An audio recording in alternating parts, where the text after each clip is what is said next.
TRS party రజతోత్సవాల పేరుతో party అధినేత మాజీ సీఎం కేసీఆర్ మరో భారీ బహిరంగ సభకి సన్నద్ధమయ్యారు.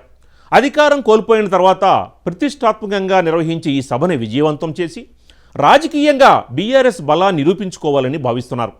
జిల్లాల వారీగా ముఖ్య నేతలతో సమావేశమై జన సమీకరణకు పిలుపునిస్తున్నారు. ఉద్యమ కాలంలో కేసీఆర్ పిలుపుని జనం ప్రభంజనంలో స్వీకరించగా అధికారంలో ఉన్నప్పుడు సునాయాసంగా జనాలను సమీకరించవచ్చు.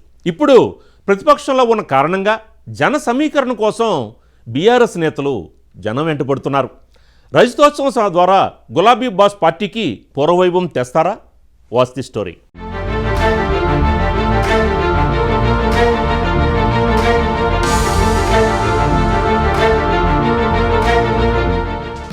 అధికారం కోల్పోయిన తరువాత బీఆర్ఎస్ శ్రేణుల్లో ఉత్సాహం నింపేందుకు కేసీఆర్ రజతోత్సవ సభను వేదికగా చేసుకోనున్నారని విశ్లేషకులు అంటున్నారు. గతంలో తెలంగాణ భవన్ సమీక్షలు, బస్సు యాత్రలు నిర్వహించిన కేడర్లో జోష్ రాలేదు. ఇప్పుడు భారీ సభ ద్వారా కార్యకర్తలను ఉత్తేజపరిచి స్థానిక ఎన్నికలకు సిద్ధం కావాలని ఆలోచిస్తున్నట్లు తెలంగాణ భవన్ వర్గాలు చెబుతున్నాయి. రాజకీయ పార్టీ మనుగడకు సైద్ధాంతికత, సంస్థాగత నిర్మాణం కీలకం. బీఆర్ఎస్కు సైద్ధాంతికత అంటే తెలంగాణ ప్రయోజనాలే అని చెబుతారు. కానీ కేసీఆర్ మొదటి నుంచి సంస్థాగత నిర్మాణాన్ని నిర్లక్ష్యం చేశారు. సెంటిమెంట్ కలిసొచ్చి రెండోసారి అధికారంలోకి వచ్చిన తరువాత సారు పార్టీ సంస్థాగత నిర్మాణంపై పూర్తిగా శ్రద్ధ తగ్గించారని పరిశీలకులు చెబుతుంటారు. ఫలితంగా పదవులు లేకుండా నాయకులు నామమాత్రంగా మిగిలారు. ఇప్పుడైనా పార్టీ నిర్మాణంపై దృష్టి పెట్టాలని కార్యకర్తలు కోరుతున్నారు.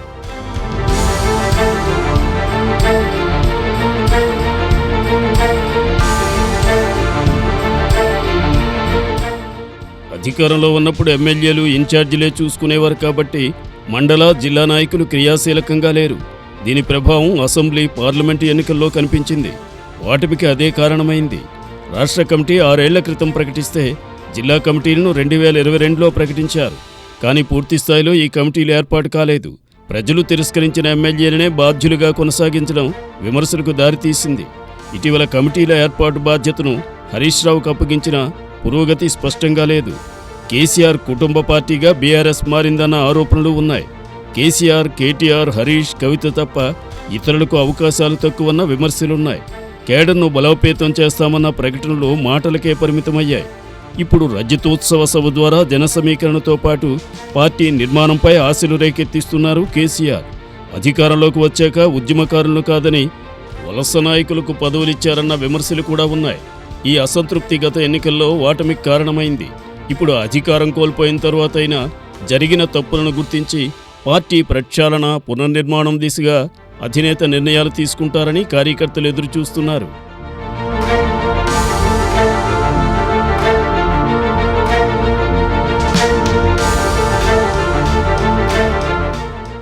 ఇరవై 25 ఏళ్లు పూర్తి చేసుకున్న బీఆర్ఎస్ 14 ఏళ్లు ఉద్యమ పార్టీగా, 10 ఏళ్లు అధికార పార్టీగా, ఇప్పుడు ప్రతిపక్షంగా రజతోత్సవాలకు సిద్ధమైంది.